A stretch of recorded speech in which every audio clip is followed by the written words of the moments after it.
Aujourd'hui, on reçoit Marcy qui va nous parler un petit peu de tout ce qui est communication graphique dans son ensemble, dans la forme la plus large, que ce soit des bandes dessinées, des romans graphiques ou juste un dessin one shot.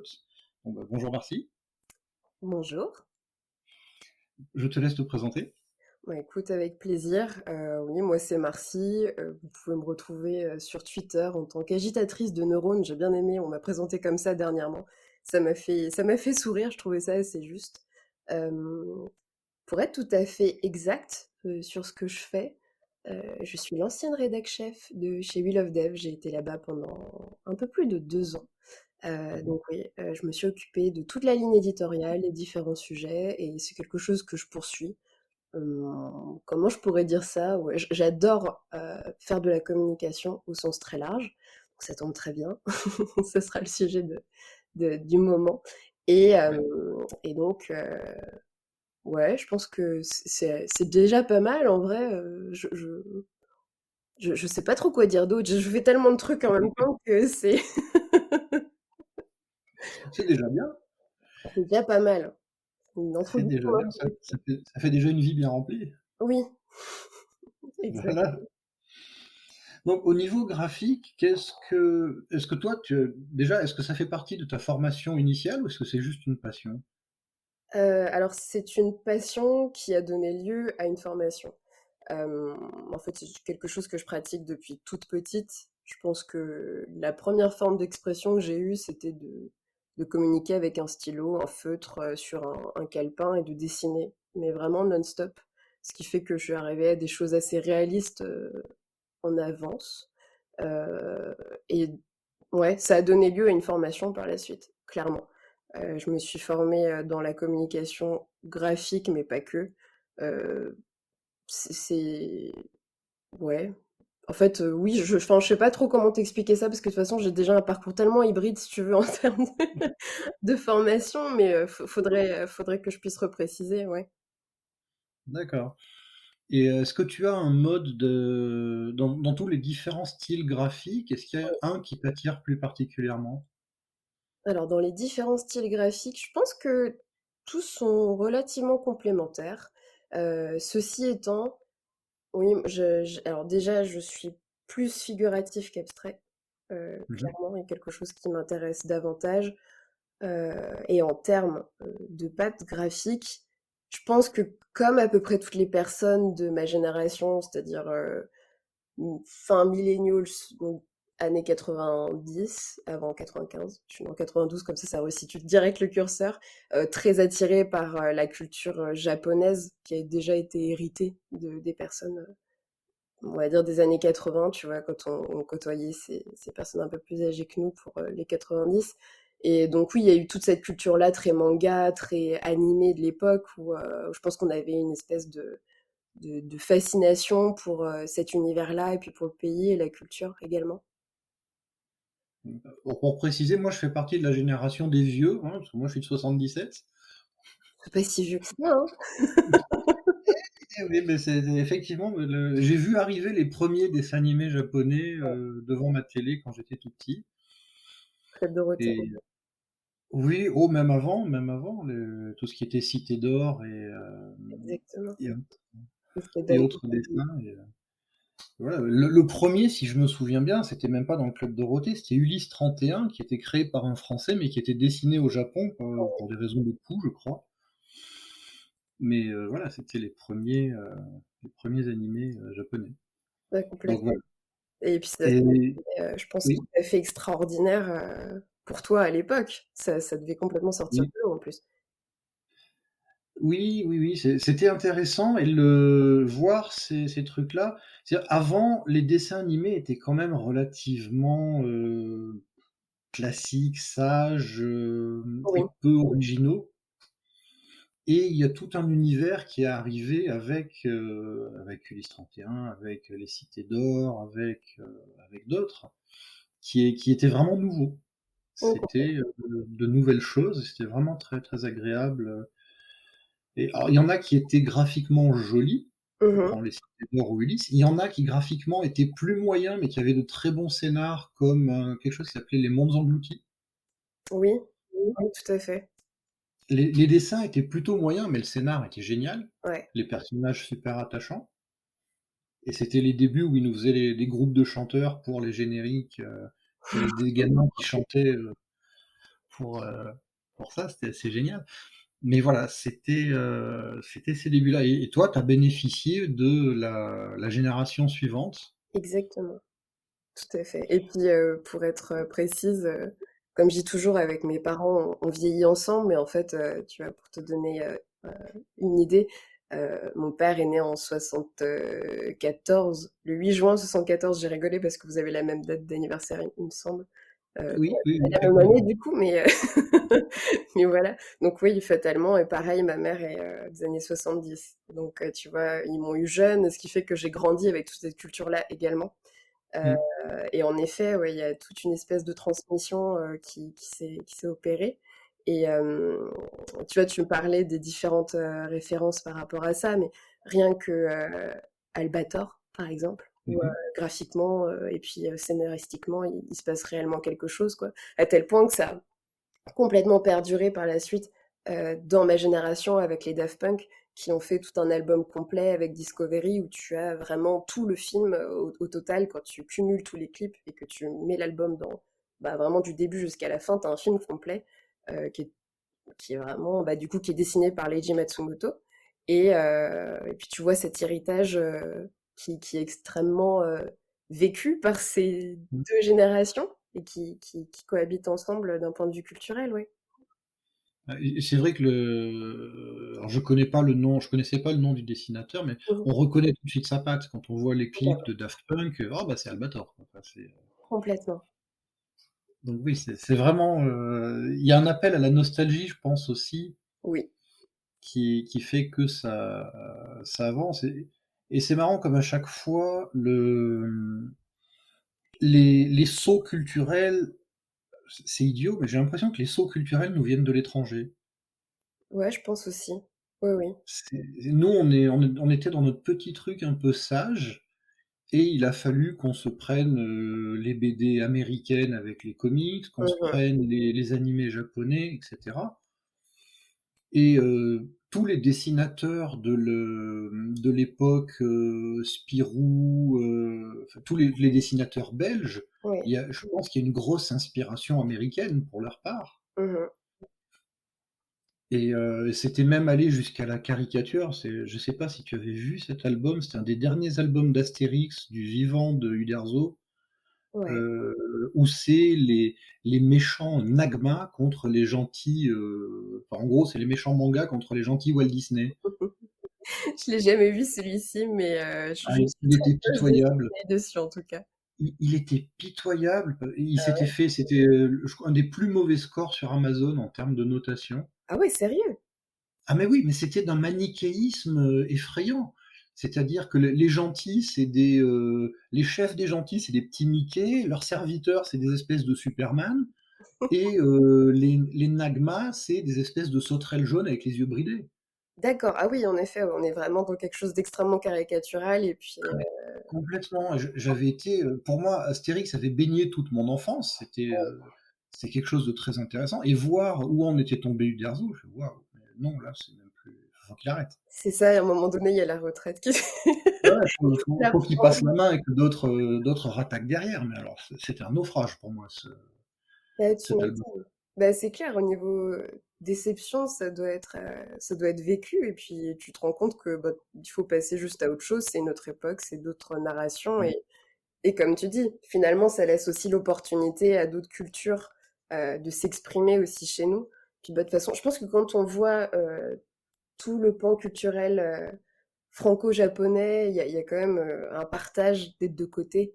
Autant eux, sont complètement fans, de la France, puis le vivre, voilà, comme une espèce de romantisme éternel.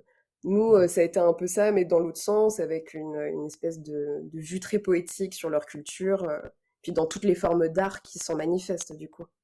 Ouais, ouais, ouais. J'avais été marqué par une série, c'était, la série Ghost in the Shell, le Standalone Oui. Complex, où il y a un épisode qui est très contemplatif et tu un mec qui regarde en boucle, je crois que c'est des films de Truffaut Mmh. Oui. et tu as tout cet épisode là-dessus, je crois qu'il a perdu sa femme et il s'enferme chez lui et il regarde en boucle ces films de Truffaut et quand j'ai vu l'épisode, je me suis dit: «Ah ouais, mais quand même ça va» enfin je pensais pas que la culture française était aussi présente, au Japon. Oui. En plus dans une série qui à la base était une série d'action. Complètement, tout à fait. Après, c'est vrai qu'au Japon, il y a une véritable passion ben, pour Truffaut, Anna Karenina ou, tu vois, enfin vraiment, Pierrot le Fou, enfin tout ce spectre-là du cinéma français est très ancré dans la culture japonaise parce que les codes sont quasiment identiques. Parfois, il y a très Mmh. peu de dialogue, tout se fait en pudeur, il y a beaucoup d'images, il y a beaucoup de poésie renforcée plan par plan aussi. Et c'est vrai qu'il y a eu énormément de communication à cette période-là aussi entre la France et le Japon. Et je crois que ça marque d'ailleurs le début euh, de cette passion culturelle commune. Tu vois, les années 60 par là. C'est à ce moment-là que ça s'ancre vraiment, en tout cas dans la culture moderne. Et oui, oui, il y a une véritable passion là-bas. Je ne sais pas si tu as eu l'occasion d'aller au Japon. J'aimerais, mais non. D'accord. Bah, du coup, j'ai été à Tokyo et en effet, il y a vraiment un culte de tout ce pan du cinéma français. Quelque chose de très esthétique. Et puis comme je te dis, il y a une espèce de pseudo-pudeur qui plaît quand même beaucoup aux Japonais. Et Mmh donc, mh. oui, il n'est pas rare de retrouver Catherine Deneuve, Anna Karina, voilà, sur des estampes qui sont tout à fait adaptés à la culture japonaise. Donc c'est assez marrant, tu vois, il y a comme enfin, voilà, une espèce d'échange de codes culturels qui fonctionne très très bien. Bon, ils ont Mireille Mathieu aussi. Oui, c'est vrai, ils ont une passion très étrange pour Mireille Mathieu. Je l'ai jamais comprise d'ailleurs, cette Oui, passion. c'est voilà, c'est moi non plus, j'ai Mireille Mathieu, elle marche en Russie et au Japon, on sait pas pourquoi.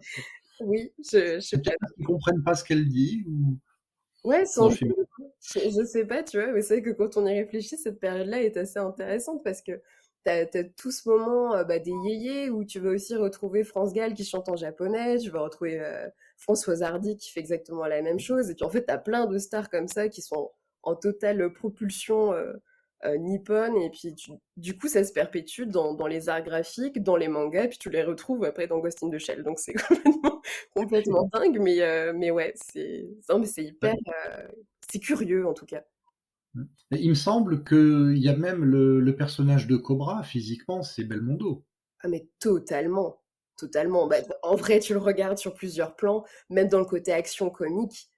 Oui, Tu vois, il y a beaucoup de mimiques où tu sens que c'est du Jean-Paul Belmondo à fond, dans les cascades, dans le côté amusant mais toujours prêt à l'action. Enfin, on y est enfin, mmh mh. vraiment totalement, ouais. Ouais, ouais, c'est marrant cette interconnexion comme ça. Tout à fait. Ça contredit un peu ce que je disais tout à l'heure, c'est-à-dire je disais que nous, les évolutions nous viennent de l'étranger, mais finalement, ça nous viennent de l'étranger, mais l'étranger s'inspire aussi de ce qu'on fait, Oui. mais c'est pas dans le même domaine, en fait.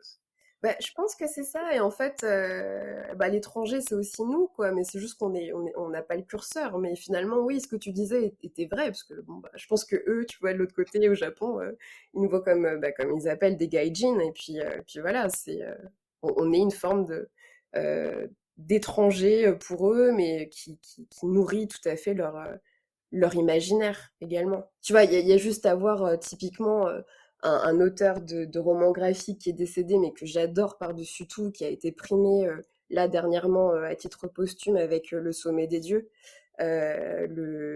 l'auteur Jiro Taniguchi.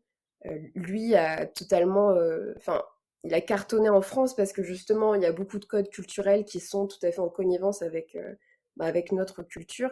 Je sais qu'il est connu au Japon, mais c'est pas aussi, tu vois, c'est pas les codes qui parlent tout à fait à la jeunesse japonaise où ils ont quand même quelque chose d'un peu plus introverti, très axé technologie. Non, Jiro Taniguchi, de son vivant, ne dessinait et ne racontait que des histoires d'introspection, de balades dans la nature, de, de choses qui ne parlent pas forcément en fait à la jeunesse japonaise. Et tu vois, il y a eu ce truc-là très marqué chez nous, puisqu'en fait, il a reçu que des prix quasiment en France. Et Ouais. c'est C'est très c'est bien. marrant parce que quand on regarde certaines séries japonaises, il y a quand même des gros moments d'introspection. Enfin, moi, celui qui m'avait le plus marqué, c'était Evangelion, où, Mmh. où tu as des épisodes d'action et tu as des épisodes avec Shinji dans son lit qui regarde son plafond pendant tout l'épisode. Complètement, ça reste encore dans le cadre d'un shonen. Et finalement, c'est ce récit-là qui est primaire dans la culture japonaise.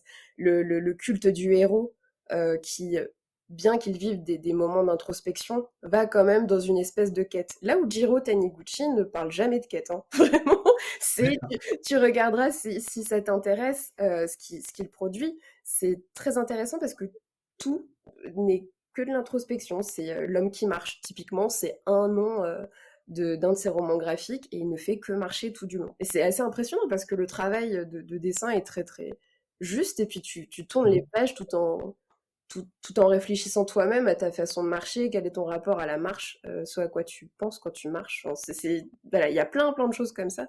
Et donc ouais, par contre je suis d'accord avec toi. Clairement, il y a des moments d'introspection qui sont très poussés dans les animés, dans les mangas en général. Mais c'est vrai que on n'est pas dans le roman graphique comme Jiro Taniguchi peut le faire ou même Hayao Miyazaki peut le faire dans les Ghibli, quoi. Même s'il y a quand même plus d'action dans les Ghibli, clairement. Juste pour moi qui suis un gros débutant, shonen, c'est Shonen, ce sont des romans, enfin, des mangas qui sont à destination d'un public masculin type adolescent. d'accord. Et donc Oui, c'est vrai que c'est très catégorisé, je crois, exact. leur système où il y a les trucs pour adolescents, il y a les trucs pour adolescentes, il y a les choses pour adultes hommes, pour adultes femmes, enfin c'est très Exactement. ils aiment bien les petites cases, je crois. C'est ça, ils sont très codifiés dans leur façon d'anticiper le récit parce qu'ils estiment qu'il y a des choses qui aident plus ou moins à ancrer les genres dans leur propre croissance et évolution dans la vie. Donc ouais, c'est très stéréotypé souvent d'ailleurs. Et puis je Mmh. crois que les mangas pour femmes, enfin pour jeunes filles, ça doit être les shoujo ou quelque chose comme ça. Puis là, t'es carrément plus sur le même ton en fait. Là, on est très très loin du truc d'aventure, c'est très fleur bleue généralement. Il y a toujours un groupe de meilleures amies, puis elles peuvent se battre pour le même homme. On est dans des choses très stéréotypées, quoi. C'est assez universel ça. Oui. Les stéréotypes sont les mêmes un peu partout, j'ai l'impression. Ben, dans les cultures, on va dire qui ont le plus de rayonnement dans notre monde, oui. Après, il y a quand même certaines formes d'inégalité dans les clichés, mais oui, dans les cultures qui rayonnent le plus, tu vas retrouver la même chose dans les récits coréens aujourd'hui, comme les Mmh. générations plus jeunes, la génération Z s'y intéresse, où tu vas retrouver pareil, hein, des trucs romantiques très très stéréotypés, hein. Mmh. Et est-ce qu'il y a justement des œuvres qui transgressent un peu cette classification et qui sont plus larges? Bah, moi je trouve que l'œuvre d'Hayao Miyazaki, justement, autant dans ses bandes dessinées que dans ses films d'animation, sont complètement hors normes, hein, parce que déjà tous ces héros ne sont pas des hommes, ce ne sont que des héroïnes. Elles embrassent des schémas culturels qui sont très stéréotypés masculins. Et donc, de facto, elles sont dans une quête personnelle qui dépasse l'attente même de leur rôle, on va dire, tu sais, parfois un peu en, ouais, en attente, en retrait, enfin voilà, des choses qu'on attendrait des femmes, qu'elles soient calmes, qu'elles disent rien. Là, pour le coup, on n'y est pas du tout. Ce sont plutôt des rebelles qui vont aider même les hommes à leur propre quête de masculinité. Typiquement, dans Porco Rosso, tu vas retrouver ça. Dans Nausicaa, là, clairement, on est sur une princesse qui n'agit en rien comme une princesse. D'ailleurs, tous ces sujets le lui reprochent. D'accord. Oui, effectivement. Bah, après Miyazaki, c'est vrai que c'est peut-être celui qui a le plus fait rayonner l'animation japonaise, Oui, dans le monde. oui, Parce oui. qu'il a quand même proposé des choses. Alors moi, je suis pas un grand spécialiste de Miyazaki, j'en ai pas vu beaucoup. Mhm. J'ai dû voir Mononoke et Chihiro. Ouais, Hem, Mononoke, j'en avais parlé avec Fanny sur le dernier, sur l'enregistrement que j'avais fait avec elle. J'avais été un peu choqué par un certain niveau de violence. oui. Il y a des scènes de bataille qui sont assez violentes Mmh. Chihiro est beaucoup plus contemplatif et mélancolique. Mmh. Et après on m'avait dit qu'il fallait absolument regarder Ponyo, que c'était triste et j'ai pas osé, j'avoue. En vrai, Ponyo est pas si triste que ça. C'est une version, très moderne de La Petite Sirène, je trouve.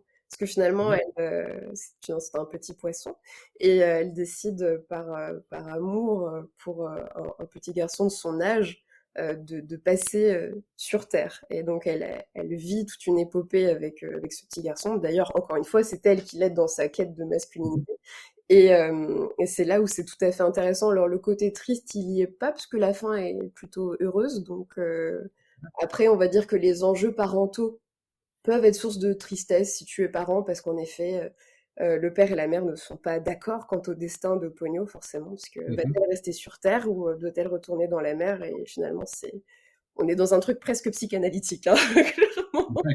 on y est totalement. Mononoke, oui, c'est un certain niveau de violence et d'ailleurs, tu vois bien que la protagoniste qui est donc Mononoke et l'antagoniste qui est, Eboshi sont 2 femmes qui sont d'une violence extrême et Oui. c'est moi je t'avoue que c'est l'un des Ghibli que j'apprécie beaucoup. Il fait pas partie de mes préférés, mais je l'apprécie beaucoup parce que justement je trouve qu'il transgresse totalement ce qu'on s'imagine des femmes et en fait, on ouvre un portail de visibilité sur ce qu'il y a de plus terrible, la violence, la mort, la justification, d'un côté comme de l'autre, puisque finalement Mononoke est prête à se battre et à tuer pour la nature, tandis qu'Eboshi est prête à le faire pour les humains. Du coup, ça pose une véritable question éthique Oui, qui est vraiment très moderne en plus de ça.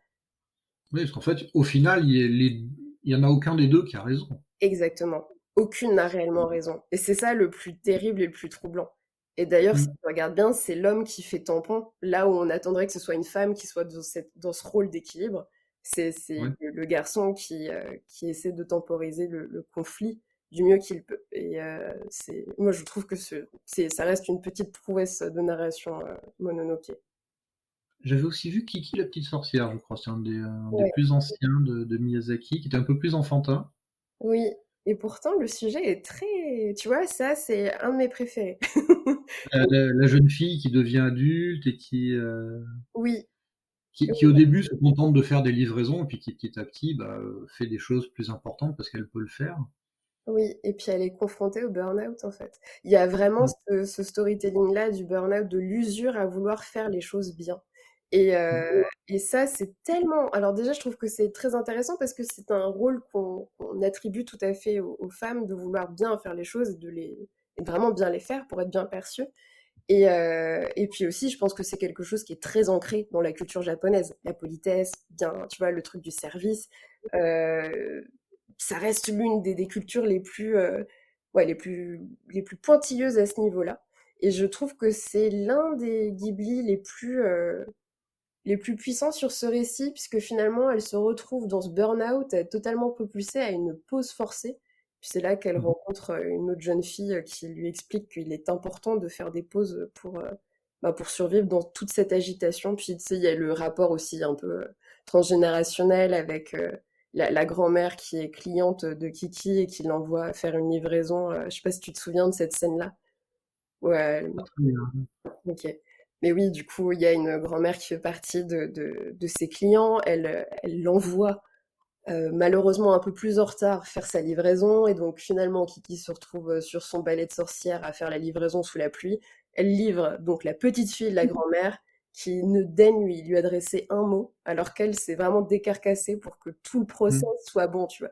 Et encore une fois, je trouve que c'est hyper moderne, tu vois? Je me dis, on parle presque d'Uber Eats, typiquement. En fait, on sait pas Oui, ce qui se passe dans la vie de ces gens-là et ouais, ouais, non, enfin, de toute façon, en vrai, je pense que Hayao Miyazaki est un avant-gardiste, hein. ouais. Je voudrais rebondir sur un truc que tu disais tout à l'heure, Oui. en changeant complètement de pays et de continent même. Ouais, donc Tu parlais justement du fait que Miyazaki mettait toujours des femmes en position traditionnellement réservée aux hommes. oui. Il inversait un peu les rôles. Il y a 2, 3 jours, je suis tombé par hasard, je ne sais pas si tu connais ce vulgarisateur sur YouTube qui s'appelle Nota Bene. Il Oui, fait oui, des vidéos sur l'histoire tout à fait. et il a fait une vidéo il s'est basé sur la sortie du film Wonder Woman Mmh. et il a retracé l'histoire de Wonder Woman qui est un parallèle du féminisme aux États-Unis Ouais. et j'ai complètement découvert là-dedans que, le à sa création dans les années 30, je crois, Mmh. ou début années 40, Wonder Woman était beaucoup plus féministe que ce qu'elle a été dans les années 60. Parce que OK. la société américaine était beaucoup plus permissive dans les années 30-40, Mmh. jusqu'à la fin de la guerre à peu près, et qu'après et ensuite le macartisme est arrivé avec la fin de la guerre et Ouais. cetera et tout de suite c'est retombé, dans quelque chose, la femme c'est quelque chose de futile, et cetera. Mmh. Et ce que tu disais sur les rôles féminins, ça m'a rappelé cette vidéo, donc je sais pas si tu l'avais vue celle-là ou si tu es au courant un Non, petit je l'ai peu pas vue. de tout ça? Je l'ai pas Et en vue, mais fait, en même temps, ouais, ça colle à ce que tu dis, je trouve. Enfin, tu vois, même, le dessin de Wonder Woman devient tout à fait pin-up dans les années 60. Elle est oui, alors qu'avant, elle est beaucoup moins sexualisée exactement.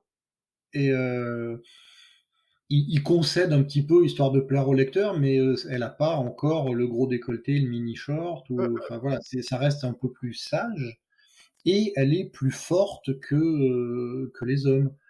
Et pendant la guerre, ils se servent des bandes dessinées pour faire de la propagande C'est ça. et après la guerre, alors là, par contre, en fait, dans le journal qu'il publiait, il raconte dans la vidéo qu'il y avait, une personne qui faisait des biographies de femmes importantes. D'accord, OK. Le coin des femmes, je sais plus comment ça s'appelait, des femmes célèbres ou, donc parler de personnes réelles OK. et qu'à la fin de la guerre, c'est devenu une rubrique de conseils beauté. Ouais. Non, mais ouais, tu vois, c'est la guerre, en fait. Je pense que c'est vraiment ça, il y a ce truc où, en fait, le récit change toujours au cours de l'avancement de la société et puis des maux profonds que la société va traverser. On est aussi, je pense, dans quelque chose où, tu vois, on a envie de faire rêver à nouveau des gens qui sont partis à la guerre, qui ont vu des atrocités, une très grosse redéfinition des rôles, hommes-femmes. Heu, on peut se dire que ça a forcément un impact sur la perception des femmes aussi, qui ont attendu et puis, qui ont certes fait énormément de choses, hein. Mais bon, il y a le retour, du GI, il y a, voilà, il y a tout ce truc-là, tu sais, cette image d'Épinal un peu finalement et donc oui, en effet, à partir des années 60, tu as la femme qui devient très, très pin-up, qui est tu vas retrouver ça généralement d'ailleurs dans tous les personnages. Parce que là, l'exemple est Wonder Woman, mais si tu analyses aussi le dessin de Catwoman, c'est hyper intéressant. Sa tenue, au fur et à mesure des décennies, n'est absolument pas la même. Elle commence d'ailleurs avec une robe très longue, un peu genre 1800, tu vois. D'accord. Très structurée, avec, ouais, c'est ça, un jupon très long. Puis plus les années passent, plus on se rapproche, de codes très érotiques où elle va avoir quelque chose de très serré, très fuselé, presque latex. Du coup, tu vois vraiment, tu vois la l'espèce de dessin blanc là, qui suit bien la courbe pour bien signaler la matière, et plein de choses comme ça. D'ailleurs, après, ça se répercute aussi dans les films où tu vois, rien que la tenue entre Michelle Pfeiffer et Halle Berry n'est pas du tout la même chose. Euh, Oui. et puis Anna Thaoué non plus ne porte pas la même tenue. Donc en fait, c'est assez intéressant parce qu'ils se sont même Mmh. inspirés des différentes époques des comics pour orienter cinématographiquement parlant les tenues des différentes actrices. Et donc oui, Wonder Woman est parfaitement dans cette veine aussi, hein. Mais c'est hyper cool que tu ramènes ce sujet-là. Moi, je suis passionnée par les tenues des femmes dans, dans les comics. C'est Bah, trop te connaissant un peu, je me disais que ça serait un sujet qui te parlerait et comme je l'ai cool. vu il y a pas longtemps, je me suis dit que ça serait au passage le moyen de d'étaler un peu ma science Ah aussi, bah, t'as bien fait, super. Oh, j'aime bien quand on partage comme ça, c'est génial. donc ouais, j'avais vu ce truc-là qui m'avait marqué et j'avais vu un autre truc là, plus côté graphique. Ouais. Dans sa vidéo, il montrait des planches des différentes périodes de Wonder Woman Mmh.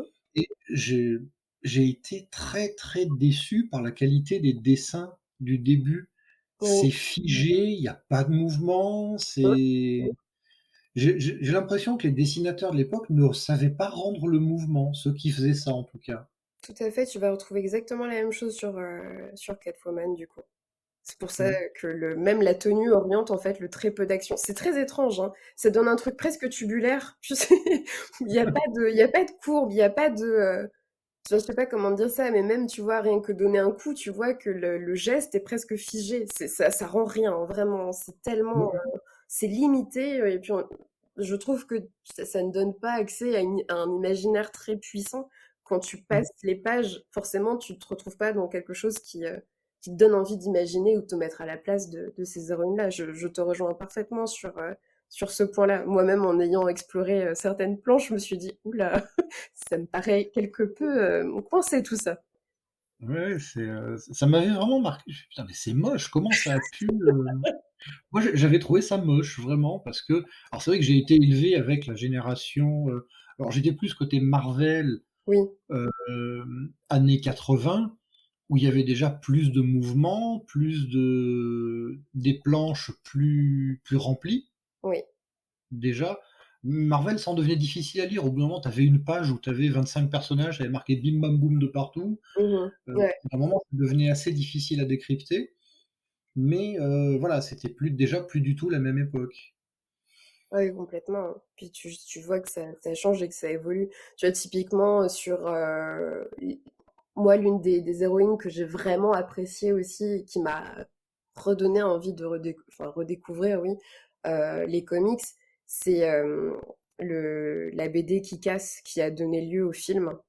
Oui, Et franchement, l'héroïne dedans est juste géniale, parce que déjà, son âge est, je crois qu'elle est ado, quoi, pas plus. Et puis le dessin est juste tellement bien fait. Hit Girl est vraiment au top du top dans la narration, puis dans le dessin. Et puis il y a quelque chose d'assez sombre, mais de très bien raconté, ce qui fait qu'on retombe pas dans exactement ce que tu disais, où il y a trop d'action, et du coup on n'arrive presque plus à suivre la narration, et on sait plus où on va.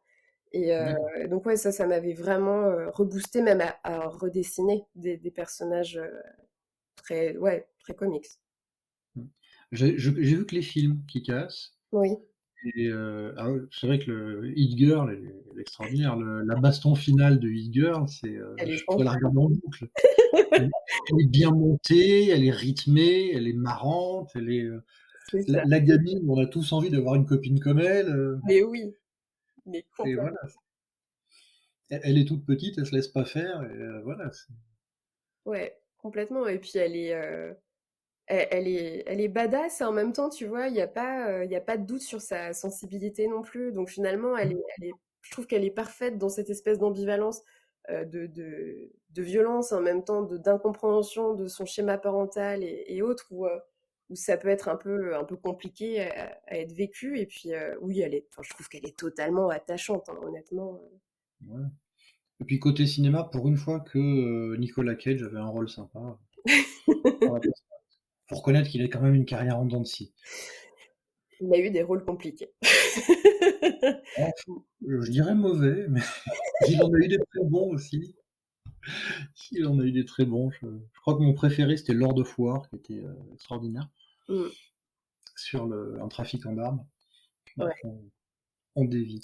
Oui, mais effectivement, et dans le film qui casse, on retrouve tout l'aspect bande dessinée, puisqu'il me semble qu'il y a plusieurs scènes de transition qui se font sous forme de BD. Tout à fait, ouais. Et je crois qu'aussi dans le générique, dans l'opening ou dans l'outro, je sais plus, mais en effet, il y a beaucoup de plans qui sont clairement bande dessinée.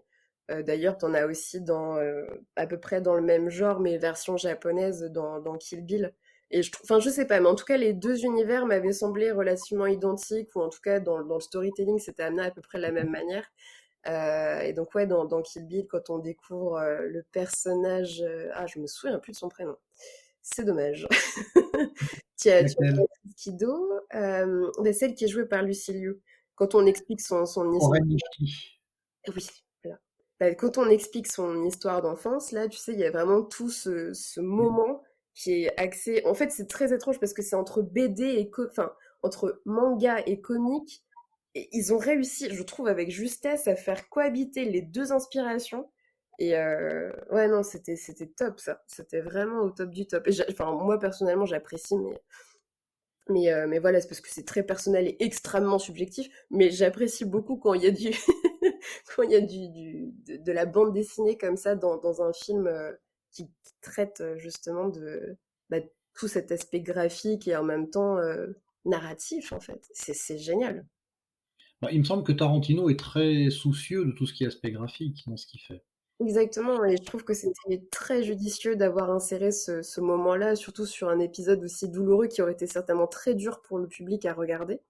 Mhm. Dans une forme, voilà, enfin, avec les acteurs, quoi. Là, pour le coup, version dessin, c'est bon, il y a de la violence, mais ça se vit d'une certaine manière, à ce que ce soit peut-être moins choquant qu'avec des acteurs, surtout sur une histoire avec un enfant, quoi, tu vois. Donc, c'est Bah, c'est toujours compliqué de mettre en scène la violence envers les enfants dans les films.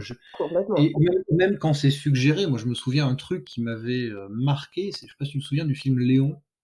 Oui, ah, j'adore ce film. Le petit frère de Nathalie Portman, on le voit pas mourir. Oui, On le voit courir derrière un mur et on voit un mec qui envoie une rafale de mitraillette à travers le mur et tu sais que le gamin y est passé, tu t'en vois pas plus. c'est ça, Mais voilà, et rien, même le fait de suggérer déjà, ça rend mal à l'aise. complètement, complètement. Et de toute façon, d'ailleurs, tout ce film il crée le malaise. Enfin, rien que le rôle de Nathalie Portman est très particulier.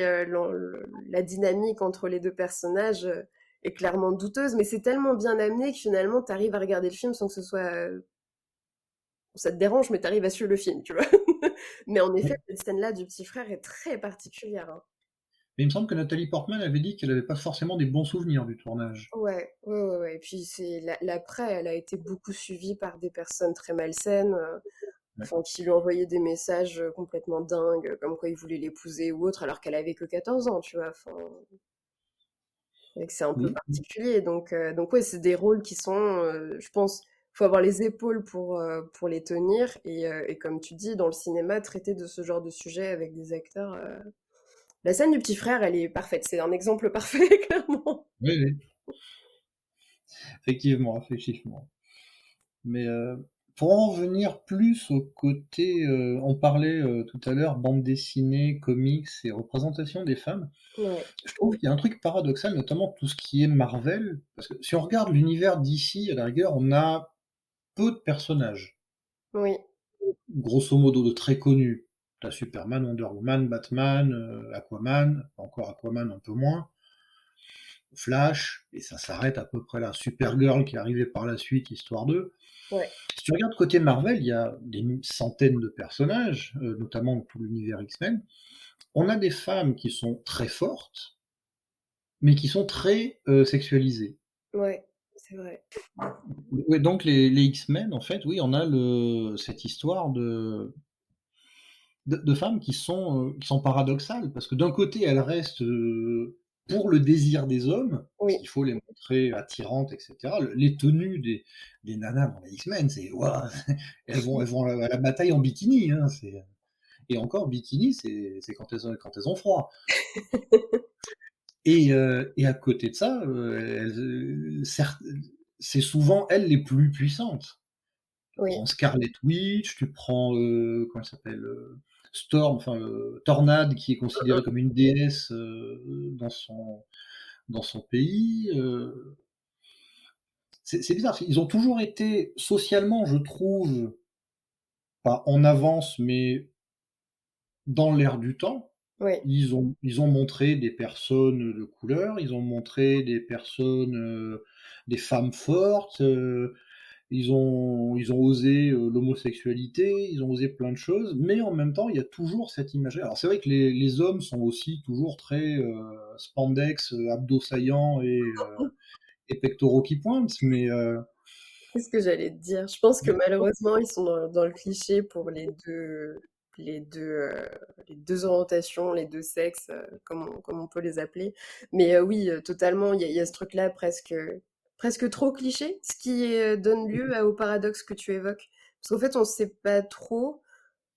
On reste dans une attente physique présupposée. Tu vois, tu parles du muscle saillant chez l'homme. Ben, pareil, chez la femme, taille très fine. hanches plutôt larges, poitrine très ronde. Enfin, on est clairement dans un cliché qui est attendu par le rôle homme et femme. Et en même temps, à côté de ça, ils arrivent tout à fait à faire cohabiter des idéaux hyper forts, des valeurs Mmh. hyper fortes. Et oui, la question même des LGBT, tout à fait, était largement mise en avant, vécue, certainement aussi renforcée. Je pense des personnes LGBT qui lisaient et puis qui ont vraiment grandi avec cet univers-là et qui ont vu les films. Je sais pas trop comment me positionner sur cette question parce qu'en fait, tu sais, il y a ce truc socialement qui existe que Roland Barthes explique très bien la notion du mythe et quelque chose de très important pour la société à un moment donné, enfin en tout cas dans ce qu'il explique lui, je sais quand, années 60, ouais, je pense années 60-70 à peu près. Et donc oui, c'est une idée qui perdure, la question du mythe fait rêver, alors finalement parfois dans ce délire de super-héros, demi-dieu ou dieu, on, on est presque dans l'attente du cliché. Peu importe si on est une femme ou si on est un homme ou si on est non-binaire ou LGBT ou de couleur, il y a quelque part cette attente euh, du rôle et du corps parfait. Tu vois, je repense là en même temps que je te parle aux héros de Wakanda, je ne vois personne ils sont tous noirs, hein, mais je sais pas, je vois pas de personnes vraiment fortes. En fait, on n'a même pas de super-héros qui voilà, je sais pas, serait obèse. Enfin, en vrai, tu vois, il y a tellement de trucs qu'on pourrait Oui, suggérer, même par la notion du super-héros. Enfin, pourquoi le super-héros pourrait pas être en surpoids, en fait? Enfin, je... Mais encore une fois, je pense que c'est cette attente, ouais, presque inconsciente. On a tellement été élevés là-dedans que finalement, ce serait vraiment transgresser les règles à fond, les ballons, que de proposer un autre type, un autre morphotype, alors que c'est pas impossible. Enfin, je oui, vois oui. pas pourquoi on pourrait pas se projeter. Enfin, moi, j'aurais aucun mal à me projeter dans une super-héroïne qui fait pas une taille 36-38, hein. Elle pourrait même Oui, faire bah, un même 42 que je dans les trouve, que ce tu vois. soit dans les films ou dans les comics, Mm. les seuls obèses, c'est les méchants. Exactement, tout à fait. C'est pour ça qu'on parle de grossophobie, hein. De toute façon, ça reste quelque chose, tu vois. Oui, je me tâtais les bourrelets pendant que Marcy disait ça. Oui, je me reconnais pas du tout dans les super-héros, quand je vois Henry Cavill qui tombe la chemise dans Superman, je fais: «Ah, jamais». C'est ça. Mais en vrai, qui? Enfin, tu vois, on peut se poser réellement la question. Il y a très peu de Henri Cavill dans la vraie vie, hein. Enfin, tu vois, Heureusement. Ouais, en fait, c'est ça aussi l'intérêt de la diversité, c'est que chacun puisse s'y reconnaître. Mais tu vois, on parlait tout à l'heure de, du coup, ouais, Tornade ou peu importe, mais c'est exactement ça. On a des héroïnes qui sont noires, on a des super-héros qui sont noirs maintenant, qui sont africains. Moi, je veux qu'il y ait plus de diversité, parce que de toute façon, c'est mon credo, mais concrètement, il faut arrêter de coller cette image toujours malsaine putain, tu vois, de la personne qui est en surpoids. Pourquoi c'est forcément le méchant? C'est quand même, je sais pas, je trouve ça dur. Enfin, c'est quand tu grandis et que tu as du poids supplémentaire par rapport à l'attente de la société sur ta courbe, attention, hein. Jusqu'ici, tu peux ne pas avoir de problème de santé et être en surpoids, c'est pas tout à fait. Il n'y a pas forcément de corrélation. Tu peux être très maigre et avoir des problèmes de santé ou même avoir un poids de forme, hein. Donc bon, il faudrait peut-être arrêter aussi avec ce storytelling-là ouais, je sais pas, c'est toujours un peu. Et puis, tu sais, il y a ce truc un peu du mec ou de la nana qui est juste assise sur sa chaise, qui fait des plans machiavéliques, et puis en fait, on sait jamais trop à quoi cette personne ressemble, mais on sait qu'elle est, voilà, plutôt ronde. Bon, ça c'est quand même, je sais pas, je trouve ça trop, il faut arrêter. Stop, stop vraiment. On a besoin de changer de storytelling. Moi, je veux un super-héros et une super-héroïne qui sont pas dans cette attente-là. D'ailleurs, les nouvelles séries et les nouvelles narrations, type Euphoria, ouais, je sais pas si tu as regardé un petit peu la série ou si tu as suivi. Non. Ben, tu vois, il y a un personnage dedans qui s'appelle Kat, qui va découvrir son empouvoirment en tant que femme ronde. Et Mmh. c'est super bien fait parce que je me suis dit, enfin, en fait, enfin, il fallait cette narration-là, il fallait sortir de cette je sais pas, de cette légende de flemme là, comme ça, qui subsiste autour des personnes qui sont en surpoids, enfin en tout cas dites en surpoids, parce que parfois Mmh. c'est juste dit, hein. Et donc ouais, elle reprend des attributs de super-héroïne, etc. Enfin, je vais pas spoiler parce que du coup ce serait dommage, mais en tout cas ça m'a fait du bien de voir ça il y a quelques semaines, ce changement de narration autour de ce morphotype-là. Ça fait du bien, c'est Mmh. rafraîchissant. J'ai vu une bande annonce l'autre jour, donc une adaptation encore pour Disney+, c'est, Miss Marvel, Ouais, donc première héroïne musulmane ouais, déjà, et il me semble, autant dans la bande dessinée, elle est dans le morphotype classique des héros, il me semble que l'actrice, elle est pas vraiment dans ce morphotype-là. OK, Elle a elle est pas ronde, ouais. mais elle est pas fine. Mmh. C'est une gamine normale, Ouais. un peu empâtée légèrement, mais pas plus que ça. Mais Mmh, voilà, c'est peut-être une première, dans cet univers-là au niveau, cinéma-série, mmh. d'avoir justement une personne qui a un morphotype normal, en fait. Mais il serait temps. Franchement, il est temps de passer à ça parce qu'en fait, le problème, c'est que je vais te parler du point de vue féminin, mais je sais que ça touche les hommes, hein. Mais en effet, tu vois, je pense que malheureusement, dans la représentation des femmes qu'on a et puis qu'on veut nous faire croire, il y a quand même cette espèce de concurrence sur qui aura le meilleur corps sur la saison de l'été. Enfin, tu vois, plein de petits trucs comme ça qui se répercutent dans la société, malheureusement, qui conditionnent tout un tas de comportements où la sororité peut pas exister, en fait. Parce qu'il y a toujours cette mise en concurrence éternelle sur rien que le morphotype. Et t'imagines, si dans ta représentation, t'es millénial, c'est que t'as grandi avec Barbie et autres super-héroïnes, donc femmes de pouvoir, où tout le monde est hyper bien ciblé en 8 hyper fines de la taille et puis voilà, physique soi-disant idéal. Enfin là, c'est vraiment c'est cool et intéressant qu'en plus, enfin, tu vois, Disney+, quoi, le truc le plus familial possible, puisse permettre de changer le rôle modèle. Et je te le disais tout à l'heure, mais oui, enfin ça, ce truc-là, il touche essentiellement les femmes parce qu'on parle beaucoup du physique des femmes, mais ça touche les hommes et je pense que c'est un gros sujet de souffrance aussi chez les hommes, hein. Ah, je confirme. Mmh. Malheureusement, tu vois? Et franchement, faut en parler aussi, hein. Je suis pour la libération de la parole des hommes sur ces sujets-là et c'est hyper important. Il faut que le récit change, Ah, hein. je confirme, un jour, j'ai regardé, Australia avec ma femme, le moment où Hugh Jackman, torse nu, se renverse un seau sur la tête, tu regardes ça, tu fais: «Non, mais il est pas humain, quoi». Enfin, alors forcément, tu as toutes les personnes qui aiment les hommes qui regardent, «Ah!» et Ouais. toi, tu es à côté, tu fais: Bah oui, tu mais dis c'est ça, tu vois? tu regardes ton conjoint ou ta conjointe à côté de toi, tu fais: «Ça va, c'est bon». Non, Voilà, mais c'est clair qu'il faut changer le récit. Moi, personnellement, je suis pas sensible à ça, parce que j'ai une déconstruction, sur tous ces sujets-là, mais je peux comprendre que ça puisse être un gros sujet de souffrance, enfin même en termes de mmh là, je parlais de concurrence tout à l'heure, mais c'est un peu ça finalement. On va partir du cadre, relation, hétérosexuelle, basique. Quand tu sais que tu es un homme et en concurrence avec des hommes qui sont genre hyper bien foutus pour la société, fatalement toi-même dans ta tête, tu vas te mettre un frein, mais c'est pareil du côté des femmes où il va y mh. avoir tout un rapport hyper conditionné en fait par tout ça. Un gros manque de confiance en soi, enfin une prise de parole peut-être un petit peu plus timide ou quoi, en se disant: «Oh, ça se trouve je vais pas plaire, je vais pas plaire». En fait, pas du tout, on n'en sait rien, on ne sait pas. Mais juste la Mmh. société a tellement vendu ce truc-là, cette narration horrible sur ce qu'on attend, d'être un homme avec, plein de muscles, enfin, c'est très compliqué. Moi Mmh. ouais, je te comprends. Je comprends ce que tu C'est dis. gentil, c'est gentil. Et pour en revenir, aux bandes dessinées japonaises, j'ai l'impression qu'il y a beaucoup moins ce mythe du muscle, en Ouais, fait, quand, alors ouais. je lis plus trop ces bandes dessinées, mais quand on regarde les héros actuels, que tu prennes Naruto, One Punch Man, comment il se ou d'autres, zut, le pirate Luffy, Ouais. c'est pas des montagnes de muscles.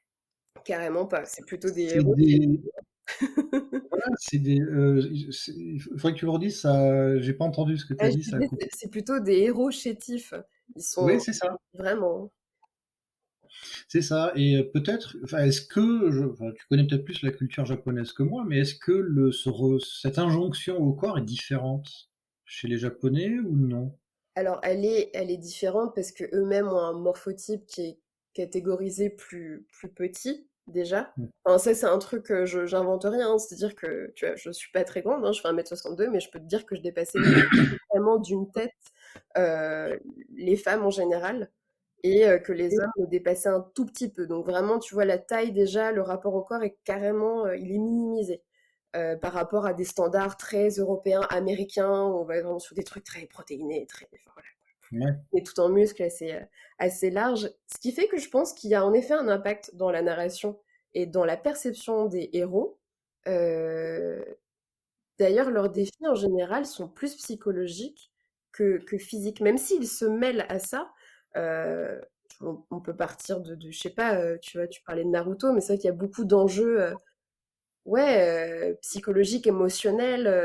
On parle beaucoup de ça quand même en suspens dans la narration. Alors oui, le héros part d'un truc un peu chétif, mais il va quand même grandir euh, plus sur cette veine-là. Et d'ailleurs, tu vas avoir des personnages très stéréotypés qui vont accompagner le héros dans sa quête. Je pense que dans One Piece, c'est assez parlant. Tu vois, il y a vraiment une diversité globale sur Mhm. il y a toutes les personnes du récit. Et ça, c'est quelque chose que tu remarques, mais je pense que même dans Ulysse 31 ou dans, tu vois, on parlait d'Albator, il y a toujours ce truc-là où tu as le petit qui va être un peu plus malin, celui qui est tout en muscle, qui Ouais. est super fort. Il y a un mec un petit peu ténébreux, mais en fait, c'est quand même lui qui guide, il tire les rênes, mais voilà, Ouais, mais en fait, il y a une diversité dans l'équipe. Il faut pas être musclé. Les Japonais, si tu regardes, les héros musclés, on avait qui? Bon, on avait tous les Dragon Ball c'est qui ça. étaient tous gonflés aux protéines. Nicky Larson, Cobra. Oui, Mais à part ça, même Ulysse 31, il était dans la norme. Enfin, c'était c'est pas ça. un bodybuilder. C'était un mec normal. Comme dirait Christina Cordula, il est en H. Voilà, Il est pas en V, il est en H. exactement. Donc voilà, mais c'est peut-être l'impression que les Japonais, c'est une impression perso, Mhm. ont abandonné ces clichés avant nous, peut-être. Oui, je pense C'est qu'il des vieux s'appuie trucs. sur le... Je te laisse terminer, comme ça je vais... Non, non, c'était ça, Ok, j'avais fini.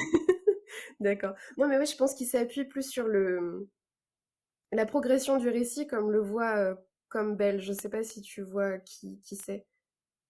Qui C'est ça? Campbell. Campbell? Ouais, Jeffrey Campbell. Euh, Moi, je connais Bruce Campbell, mais c'est un Ok. acteur. Non, c'est quelqu'un d'autre. C'est une personne qui a théorisé le récit, en fait, et qui Mhm. explique comment maintenir un bon récit et faire en sorte que ce soit un récit universel. Et donc, en se penchant sur les différents types de récits à travers le monde, a extrait ce truc-là, qui est donc la quête du héros, le premier refus, le mentor, les compagnons du voyage, etc. Et donc, les Japonais sont typiquement là-dedans. Le premier récit populaire que tu vas retrouver qui va reprendre ces codes-là, c'est Star Wars. Tu vas Mhm. avoir un droïde un peu grand, qui est pas hyper agile, mais qui est très intelligent. Un plus petit, on comprend pas ce qu'il dit, mais il est hyper rapide et il est efficace. T'as bah, du coup Chewbacca, qui est une espèce de montagne de muscles poilus, mais qui est toujours au taquet. Luke est le héros chétif japonais de base, hein. On est typiquement Ouais. dedans. Et c'est pas une montagne de muscles, c'est pas un mec qui se dit super intelligent, au contraire, il est en proie au doute. Tous ses freins sont psychologiques. Han Solo, c'est le cow-boy. Tu vas le retrouver aussi dans le récit japonais, ça. Il y a toujours un mec un peu, voilà, on sait pas trop ce qu'il fait. Je te parlais du mec ténébreux, il est toujours derrière, il est prêt à défendre quand même le héros. Euh, Même s'il ne veut pas dire qu'il l'aime bien. exactement.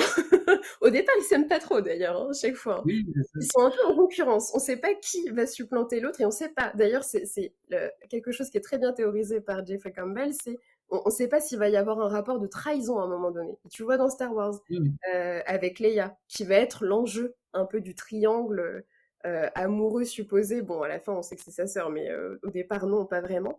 Et pareil, tu vois, Leia, c'est une héroïne japonaise que tu vas retrouver. C'est une femme qui est forte, qui a des idéaux, mais qui va quand même rester dans des codes euh, poétiques de femme, tu vois, même les vêtements, la coiffure. Mais il n'empêche qu'elle tient les armes.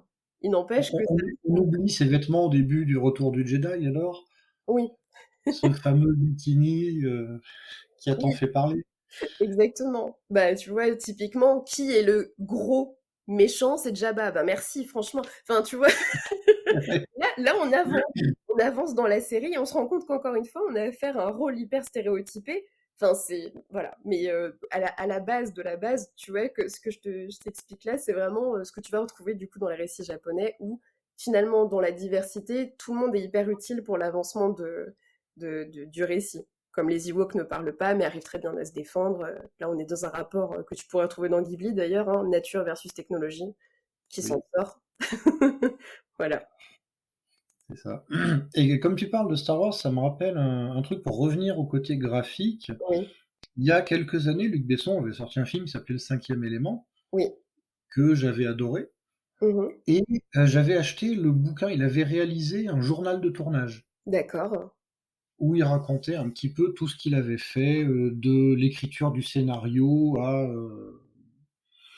à la réalisation. Il expliquait que, il a fait Léon pour pouvoir faire Le Cinquième Élément, par exemple. D'accord. C'est-à-dire, il avait proposé Le Cinquième Élément, ça passait pas parce que trop gros budget, Ouais. et ils lui ont dit qu'il fallait qu'il soit plus bankable. En une semaine, il a écrit Léon, il l'a tourné, il a réalisé, il a fait en sorte que ce soit un film qui marche pour Pour financer Le financer. Cinquième Élément. OK. Voilà. Et dans la préparation du Cinquième Élément, il explique qu'il a fait appel à des dessinateurs de bande dessinée pour tout ce qui est décor, et notamment Jean Giraud, Mobius. Mhm. Et dans le bouquin, il dit: j'ai voulu rendre enfin justice à Mobius qui a été honteusement plagié par nombre de films de science-fiction, dont Star Wars. Oui. Oui, oui. Et à l'époque, j'avais trouvé ça plutôt sympa de sa part. Et bah, c'est toujours sympa de voir quelqu'un qui défend un plus faible. Oui. Et c'est vrai que quand on regarde le film, on voit que c'est une BD. Enfin, Oui, c'est les complètement. décors, on reconnaît. Moi, j'étais plus, si je me souviens bien, Jean Giraud a fait aussi bien Blueberry que Valérian, je crois. Mhm. C'est possible. Euh, Je connais les films, par contre, je les ai pas regardés, mais je vois le. je crois, à vérifier, je suis pas sûr, mais il me semble qu'il a travaillé sur les deux. Mhm. Et Valérian est quand même plus pop et fun que Blueberry, qui est très réaliste. Oui, complètement. D'ailleurs, Valérian, ce sont les grands-parents d'une amie à moi qui l'ont conçu et dessiné. Ça, Ah bon? petite anecdote, ouais, ouais, sans déconner. Très bien. Donc, et d'ailleurs, il me semble qu'il y a un épisode de Valérian où on voit les taxis volants jaunes Oui. du cinquième élément. Mm. Et à un moment, ils sont dans un commissariat, et si on regarde les avis de recherche, il y a Luc Besson dans les avis de recherche. J'adore les easter eggs comme ça. Oui, oui, j'avais vu ça, et en fait, c'était Jean Giraud qui a voulu remercier Besson pour le cinquième élément, et qui a... parce que les taxis, le design des taxis a été fait par Jean Giraud pour le Mhm. cinquième élément. Non, mais c'est excellent. De toute façon, tu vois que tous ces univers-là cohabitent aussi. Et ouais, Mobius, je pense que, ouais, il y a eu une grande. Comment dire? Je sais pas si on peut dire trahison, mais en effet, je trouve qu'on s'est beaucoup servi de ces travaux pour Mhm. créer tellement d'univers de science-fiction. Ça n'a pas du tout été mis assez en avant. Il y a eu une super exposition. J'étais gamine, je sais plus quel âge j'avais, mais il y avait une super exposition entre Hayao Miyazaki et Mobius Oui, j'en ai entendu parler, oui. Ouais, bah tu vois de quoi je parle, du coup, mais je sais plus quelle année c'était. Ça devait être en J'ai 2005. j'ai relu la fiche Wikipédia de Mobius il n'y a pas longtemps, ils en parlaient dedans, et Ouais, je me disais, effectivement, pour qu'il soit exposé à côté de Miyazaki, c'est qu'il y a oui. quand même Parce une que qualité, justement, bah, et c'est il ça. a été capable de faire quelque chose. Bah, bien sûr. Et en fait, le truc, c'est que, bah, comme Luc Besson, il a voulu mettre en avant l'inspiration énorme que son œuvre a eue sur la sienne. Et j'ai trouvé ça sublime. En fait, tu te rends compte, et c'était ça qui était vraiment super bien fait dans l'expo, c'est qu'il y avait tout plein de dessins qui étaient juxtaposés. Et beaucoup, si un jour tu as l'occasion, ou si tu l'as pas déjà vu, mais Nausicaa est très inspiré de l'univers de Mobius. Et vraiment, il y a des plans, c'est quasiment les mêmes. Tu vois, le planeur de Nausicaa, c'est enfin, Mhm. vraiment, tout est quasiment identique, en fait. Et donc, ouais, il y a cette expo-là m'a vraiment marquée et c'est pour ça que je vais dans ton sens, c'est que ça me fait beaucoup sourire parce que je suis tellement d'accord avec le fait qu'on n'a pas rendu honneur à son travail. Dieu merci, il y a quand même des gens qui ont remercié son taf et ses travaux de recherche et mais de création totale d'ailleurs, parce que quand même, je trouve que c'est un exploit d'imaginer ce qui n'existe absolument pas. Oui, oui, Franchement, créer, créer tout ça et avoir un univers hyper solide, euh, et en plus qui est tout à fait, voilà, qui sort du lot. Tu reconnais tout de suite les dessins de Mobius, alors que oui. tout est inventé. Enfin, ça fait du bien de voir qu'il y a des gens qui s'inspirent, mais qui quand même donnent, voilà, donnent un petit coup de projecteur aussi sur leurs inspirations et leurs mentors, même s'ils ne se connaissaient certainement pas, mais c'est toujours, toujours cool de voir la source de l'œuvre. Ouais. Et dans le même genre, on avait un autre cinéaste qui avait beaucoup travaillé avec des dessinateurs, c'était Peter Jackson sur Le Seigneur des Anneaux, Oui. qui avait recruté les dessinateurs, ceux qui avaient fait les planches d'illustration des livres. Mhm. En même temps, il y avait John Howe, je crois, et j'ai plus le nom de l'autre en tête. Et c'était assez particulier parce que j'avais regardé tous les making-of de ces films Ouais. et voir le boulot qu'ils avaient fait sur les dessins, c'était très graphique également. Mm. On sentait que Peter Jackson construisait ses films autour des dessins Oui, complètement. de ces personnes. Ouais, ça a été C'est un sujet personnel, ça, parce qu'en fait, pendant longtemps, j'ai voulu faire ce qui s'appelle du matte painting, cette grande Mmh. discipline à imaginer des décors. Et à l'époque, quand je m'intéressais à ça, si tu veux, le dessin sur logiciel, c'était vraiment pas encore tout à fait populaire. Donc Ouais, oui, j'ai passé beaucoup de temps, comme toi, à regarder beaucoup de making-of et à voir le travail titanesque que ça représente. ouais. Et puis en France, t'as ah mince, comment il s'appelle? Le père d'un dessinateur de romans graphiques que j'adore, Bastien Vives. Je sais plus comment il s'appelle. Bref, c'est Monsieur Vives, voilà, on va l'appeler comme ça. Mais oui, Voilà. c'est l'une des figures, l'une des figures les plus présentes en France sur du matte painting. Et je sais qu'il a pas mal travaillé à l'international aussi. Et je suis d'accord avec toi sur toute l'inspiration, la profondeur de champ aussi que ça donne. Enfin, en fait, ça donne vraiment une espèce de création comme ça, presque par calque, où tout va se développer autour du dessin. C'est quand même démentiel, hein. Ah ouais, puis j'avais vu que sur certains tournages, tu avais plusieurs niveaux de dessin les uns devant les autres pour que Mm. quand la caméra bouge, on les voit bouger pour donner une impression de réalisme plus forte. C'est ça, exactement. C'est pour ça que je te disais, ouais, par calque, c'est exactement ça. Oui, c'est ça. Et Et c'est une c'était vraie des plaques de verre, je crois, qui étaient mises les unes devant les autres, ce qui fait exactement. que quand ils bougeaient, ça faisait cette sensation de Ouais. réalité.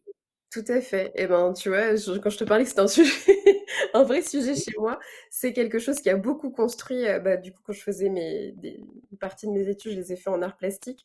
J'ai beaucoup travaillé comme ça sur le matériau, par calque, donc sur des planches de bois, sur des planches de verre, et pour reproduire en fait une vision de matte painting. Et en effet, c'est du taf parce que tu dois vraiment tout réfléchir en profondeur systématiquement et décomposer mentalement ce que ça donne. Et c'est des techniques dans les films. Moi, je trouve ça génial. Tu te dis, t'imagines, avant, il n'y avait pas autant accès aux logiciels et autres. Et Mmh. même avec ça, tu as besoin à un moment donné de matérialiser ton idée avec du verre. Enfin, c'est quand même, Ouais, c'est dingue. c'est vrai. Et c'est aussi quelque chose, là je passe du coq à l'âne, c'est quelque chose que je trouve fascinant dans le dessin, c'est qu'on peut avoir des dessins très chiadés, très Ouais. précis. Pour moi, en bande dessinée, un des maîtres, personnellement, Mhm. dans le sujet, c'est Roger Leloup. Quand on regarde les décors de la série Yoko Tsuno, on Mhm. a l'impression que si on les agrandit, on voit dans les fenêtres des maisons, alors qu'on voit juste la maison de loin. Oui. Enfin, il a un sens du détail qui est très poussé. Mhm. J'avais même lu qu'il avait bossé avec Hergé sur un des albums de Tintin, Ouais. qui était le vol 737 pour Sydney. C'est lui qui avait fait l'avion privé qu'ils prennent et qu'il avait dessiné jusqu'au moindre boulon. Oui. Non, mais c'est dingue. Voilà. Et à côté de ça, on a des dessinateurs qui sont beaucoup plus minimalistes et qui, en 3 traits, vont être capables de faire passer une idée tout aussi facilement. Oui, Et complètement. je trouve ça fascinant de voir que 2 styles aussi opposés peuvent être aussi efficaces finalement. Complètement. D'un point de vue très personnel, c'est 2 styles que j'utilise, et que j'ai confrontés beaucoup, sur des conceptions de bande dessinée. Quand j'ai travaillé sur, des planches pour des journaux qui étaient édités, où du coup j'avais la BD dernière page, tu vois, où j'avais testé des choses très poussées, et puis en fait, non, tu te rends compte que parfois, juste un dessin hyper minimaliste te permet de cumuler une force dans le récit qui va être extrêmement efficace. C'est quelque chose à faire. Personnellement, j'ai bossé sur les deux. Bah, de toute façon, tu le sais parce que tu as vu mes planches de BD, donc forcément, tu Oui, vois à quel point ça a été très poussé en termes de détails. Et oui, tu les avais publiés sur ton compte Twitter. Tu en avais publié quelques-unes, ouais. tout à fait. Et donc, ouais, je trouve que ce sont deux disciplines qui valent le coup d'être essayées, pour n'importe quel dessinateur d'ailleurs. Et surtout, quand on est profondément storyteller, c'est important de voir la puissance de frappe du trait minimaliste et du trait maximaliste. Ça, pour moi, c'est indéniable, il faut le faire, parce que les émotions sont pas les mêmes. Puis, tu vois, il n'y a pas...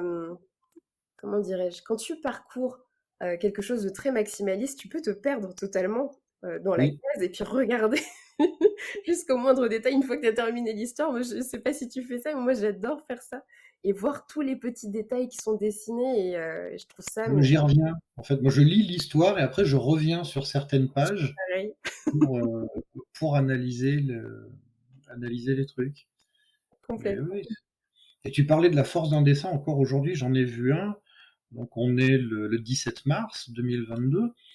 Il y a le festival d'Angoulême en ce moment. Oui, Et tout à l'heure, dans l'émission Quotidien, dans la rubrique culture, ils ont évoqué le fait à chaque édition du festival d'Angoulême, Libération sort une édition où toutes les photos sont remplacées par des dessins. oui. Et ils ont montré un dessin qui Mhm. illustrait la guerre en Ukraine en noir et blanc. Je l'ai trouvé magistral ce dessin, où tu vois juste le visage d'un homme au premier plan avec un tank derrière. Mhm. J'ai plus en tête le nom du dessinateur, mais voilà, le mec est capable en c'était même pas des nuances de gris, c'est du noir et blanc. Oui. Et il a été capable de retranscrire beaucoup de choses en quelques traits finalement. Complètement. Mais c'est là la force de l'émotion aussi qu'on veut véhiculer. Moi, je crois pertinemment à cette volonté de faire vivre quelque chose à la personne qui va regarder ton dessin ou lire ton histoire ou peu importe. Mais en tout cas, ce qui est certain, c'est que, alors je le crois parce que je le produis, mais quand on dessine, on ne le fait pas sans intention. Et je pense que ce que tu as capté par ta sensibilité et parce que l'auteur, le dessinateur ou la dessinatrice, je sais pas, du coup, a voulu transmettre, tu l'as très bien ressenti parce qu'il a voulu, ou enfin, elle a voulu que ça se Mmh. véhicule, du coup. Et oui, c'est très puissant, hein. Et puis le festival d'Angoulême, c'est une référence en soi. Je pense que n'importe qui devrait y aller à minima au moins une fois dans sa vie. Pour le nombre d'auteurs qui sont là-bas, c'est fou, c'est génial. Tu vois, moi j'ai découvert grâce au festival d'Angoulême Riyad Satouf.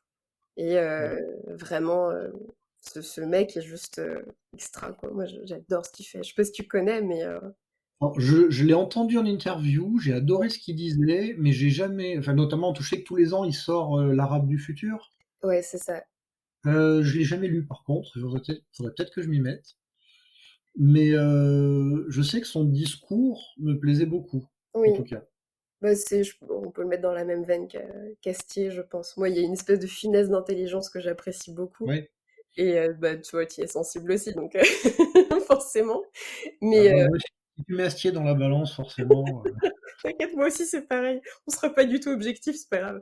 Mais, mais ouais, il y a ce truc-là que j'adore chez Riyad Satouf. Et puis même, tu vois, bah, du coup, l'Arabe du futur, c'est son histoire personnelle. Il explique comment il a grandi en Syrie, comment il a été perçu en tant que seul petit garçon blond aux yeux bleus dans un pays où tout le monde était brun aux yeux marrons. Et donc, c'est très intéressant aussi de voir comment la diversité peut être totalement perçue autrement de l'autre côté. Et donc, ouais, il fait ça. Et puis, il dessine aussi bah, la vie d'Esther, je sais pas si tu as vu ça. Je pense que quand on est parent d'une petite fille, c'est génial. Il existe en dessin animé, il existe en bande dessinée, donc tu suis la progression et la croissance de cette petite fille qui maintenant une ado, je crois qu'elle a 15 ou 16 ans. Et donc tous les ans, elle fait le journal de mes... Enfin, il explique ce qu'elle Oui, me raconte. Le journal de ses 7 ans, le journal de ses 8 ans, et puis voilà, donc tu avances, tu progresses avec cette petite fille qui est juste franchement diablement attachante, hein, parce que elle est extra et il l'explique tellement bien tout ça. Et, mais ouais, Riyad Satouf, vraiment je te conseille, parce que je suis sûre que tu vas ouais, apprécier. ok, bah écoute. Alors après, c'est vrai que sur les romans graphiques, il y en a un qu'on m'avait recommandé et avec lequel j'ai eu du mal, C'est lequel? c'est le combat ordinaire de Larsenet. Je l'ai même pas eu en main, celui-ci, je sais, je l'ai jamais vu. Et en fait, on m'a expliqué qu'il était très bien, mais comme j'ai pas du tout accroché sur le dessin, Ah, c'est un j'ai pas film. réussi à rentrer dedans. Mmh.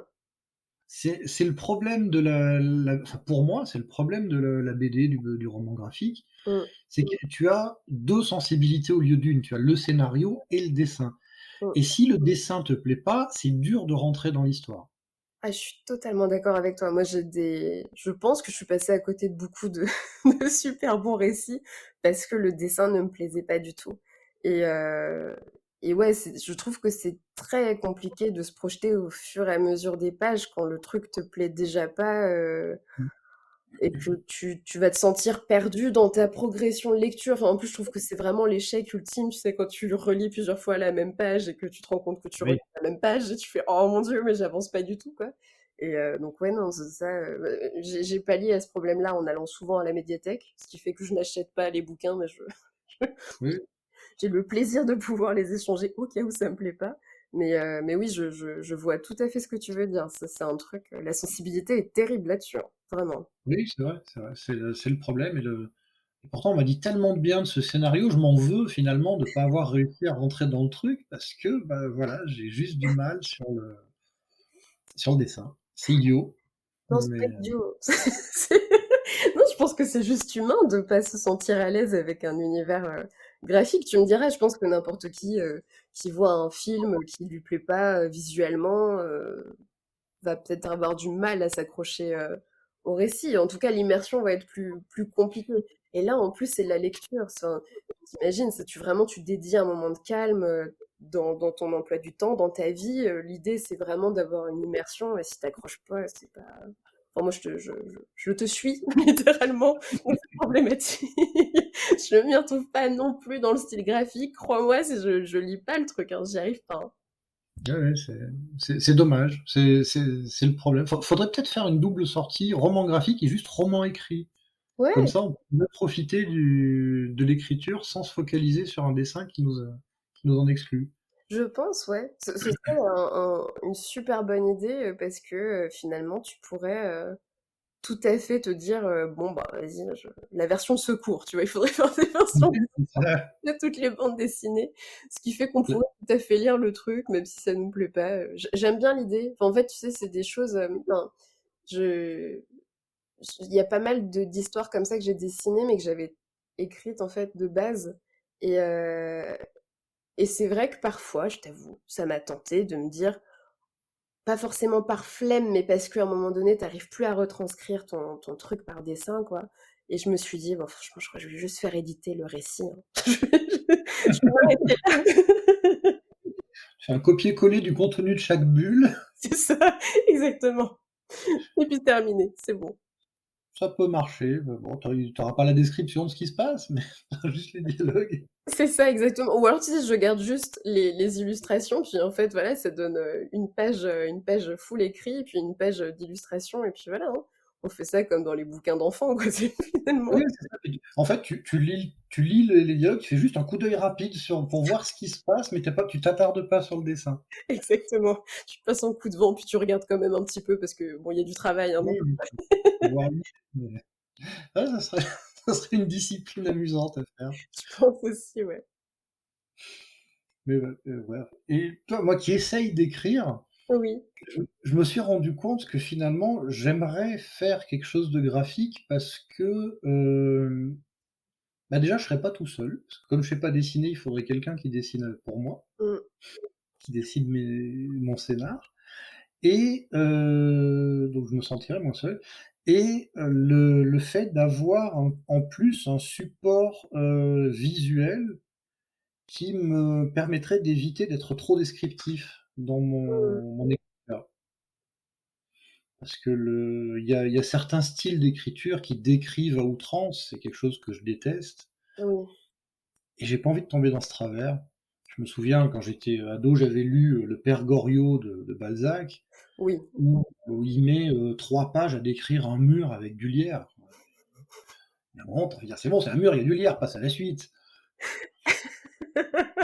C'est c'est tellement vrai. Ah non, mais moi aussi, je trouve que c'est d'une torture. Alors pourtant, il y a des gens qui adorent ça, hein, mais Mmh. je pense que quand tu es un peu orienté action et que tu as quand même envie de voir l'évolution du personnage, parce que bon, parler de d'à quel point la brioche est vraiment tendre et puis voilà, la couleur, la texture, c'est cool, ça reste une brioche. Moi, je sais pas où je vais avec Oui, cette voilà. histoire-là, donc en parler pendant 3 pages, C'est tout à fait ça et c'est pour ça que pour moi le roman graphique permet justement bah, de s'abstraire de ce genre de choses.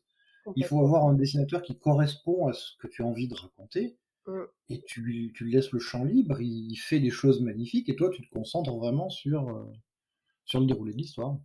Bah, totalement et puis je pense aussi que tu peux avoir un effet extrêmement salvateur dans ton travail d'écriture, de voir matérialiser enfin, ce que tu as en tête vu par quelqu'un d'autre. Ça je À mon avis, je pense qu'il y a une espèce d'effet booster où tu as envie de continuer de faire vivre le dessin et de créer cette, relation, avec le dessinateur quand tu es auteur et puis même de l'autre côté, en fait. Puisque je pense que ça reste des indications qui font réellement, vivre les personnages dessinés, tu vois, quand tu me parlais de ton histoire, enfin moi je la trouve géniale et du coup je me dis waouh, enfin ouais, je pop dans ma tête si tu veux, c'est un Tu vois déjà le dessin.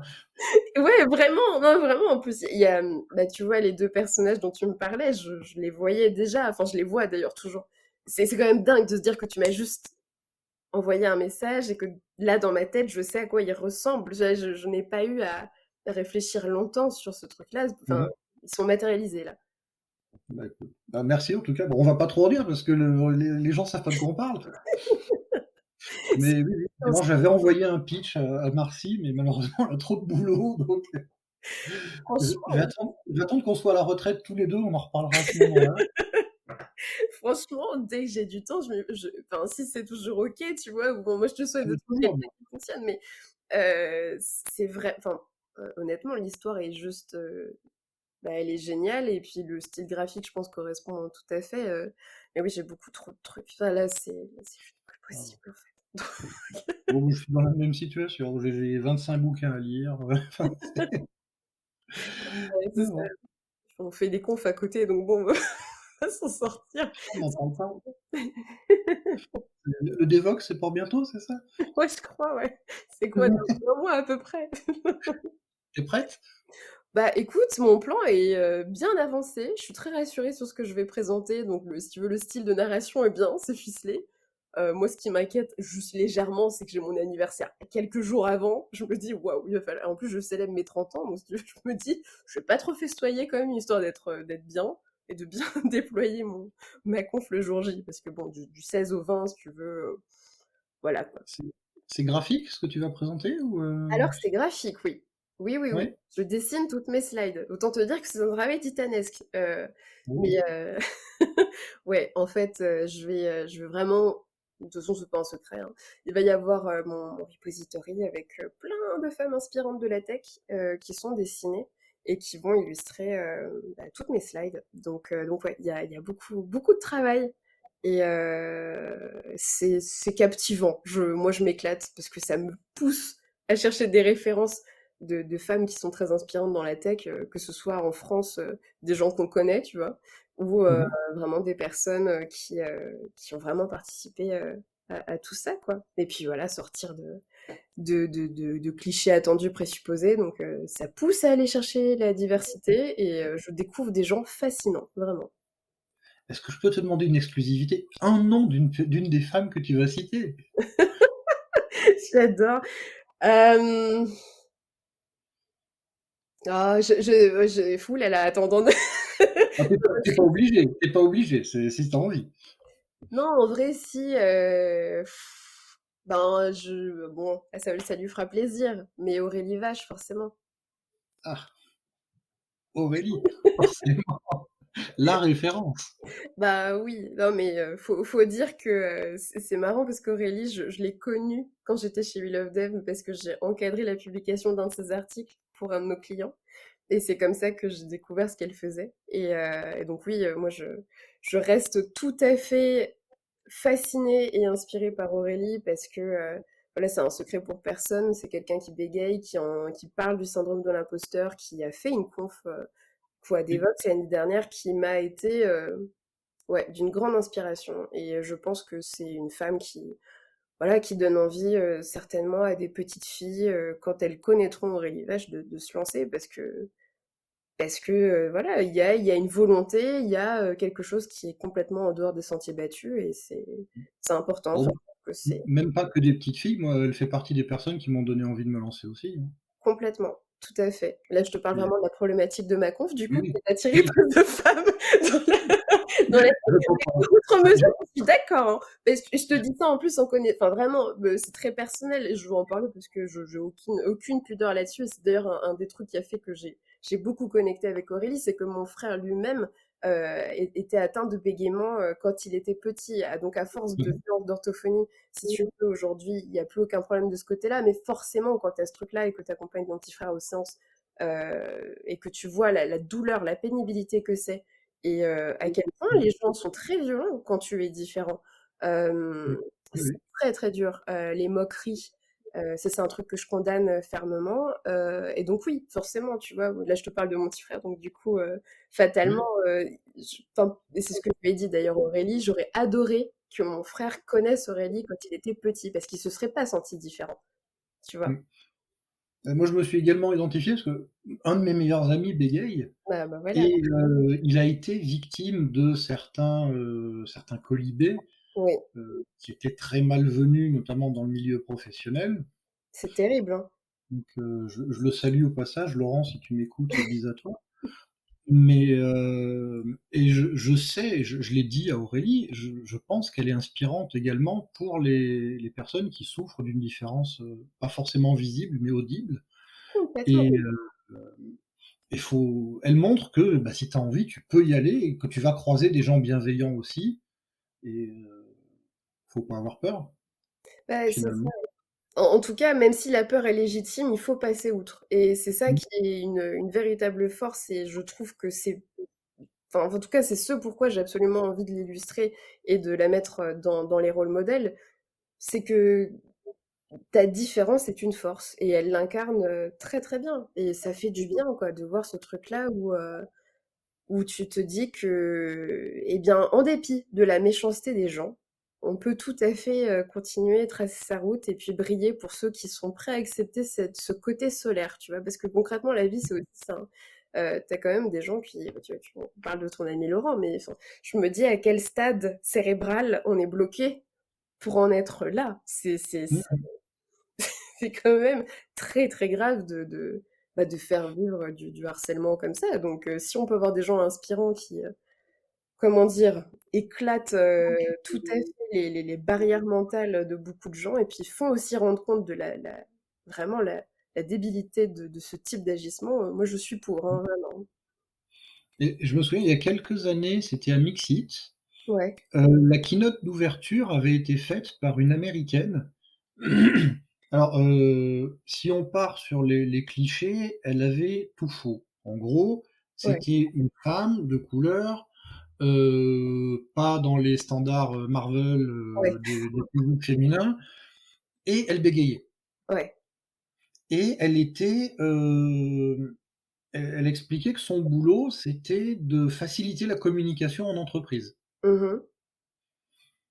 Alors déjà, moi, j'avais trouvé ça, me dire une femme qui a ce handicap de communication et dont Oui, le boulot, c'est la communication, c'est à la fois très fort et très malin, finalement, parce qu'elle complètement, comprend mieux la communication, elle l'appréhende mieux que, le Pékin moyen pour qui c'est juste, je parle, je raconte ma vie. bien sûr. Mais quand même, autour de moi, j'entendais des gens au bout de 10 minutes, alors déjà, c'est vrai qu'elle bégayait en anglais, Oui, donc on se concentrait pour comprendre l'anglais parce que tout le monde n'est pas, bilingue à ce niveau-là. bien sûr, Mais ouais. j'entendais les gens qui, au bout de 10 minutes, bon ça va, elle passe à la suite, qu'est-ce qu'elle fait? Enfin c'était pas toujours bienveillant. Alors heureusement, c'était minoritaire, Ouais. mais il y avait encore ce petit fond un peu, c'est pas que les gens lui voulaient du mal, c'est juste que ça les ennuyait. Bah, totalement, ouais. C'est Voilà. bien Et en j'ai plus le nom de cette personne en tête, mmh. mais et c'est vrai qu'au début, je suis pas rentré dans le truc et après quand je l'ai écouté, je fais: «Non, mais c'est génial ce qu'elle fait».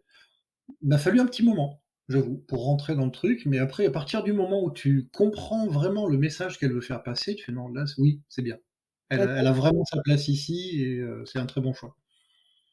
Non et puis je pense que tout ce qui est différent, de toute façon, dans tous les cas, est une source de d'incompréhension d'une certaine manière. Mais c'est Oui, normal. Et en fait, c'est pour ça que je dis aussi souvent qu'il faut arrêter de vouloir combattre les biais. C'est pas un véritable combat. Enfin, il est presque inutile. Il faut juste les comprendre. Enfin, combattre un biais, on pourra pas, hein. On a tous hérité d'une culture, on a tous hérité d'un schéma parental, on hérite tous d'une orientation sexuelle de genre, on hérite tous d'une couleur de peau qu'on n'a pas choisie. Donc bon, au bout d'un moment, si tu veux, on ne pourra pas ne pas être façonné par quelque chose. En revanche, comprendre ce qui crée la réaction chez nous par la différence est beaucoup plus intéressant. Donc c'est vrai que ce que tu dis touche du doigt, mais vraiment avec beaucoup de justesse, ce qui signale finalement le message d'inconfort que les personnes font comprendre au bout de 10 minutes. Je suis agacée par la situation parce que ce n'est pas dans mes standards de compréhension normaux. Non, ouais, c'est ça. mmh, Et de compréhension normale. Ce qui fait que on, on tombe malheureusement dans cette espèce de travers où on pourrait presque ne pas laisser la chance à la personne en face de s'exprimer jusqu'au bout par preuve mmh. d'impatience. Alors qu'est-ce que c'est concrètement une conférence de quoi? Allez, on va dire, je sais pas, 1 heure, 45 minutes, 30 minutes sur l'échelle d'une vie, je pense que c'est pas grand-chose. Donc en réalité, si on pouvait tous faire l'effort d'écouter cette personne qui a fait du coup tout ce chemin Oui, jusqu'en France pour expliquer à quel point finalement, comme tu dis, c'est malin qu'elle soit à ce poste-là, puisqu'elle elle comprend tout en fait, tout ce qui se passe oui.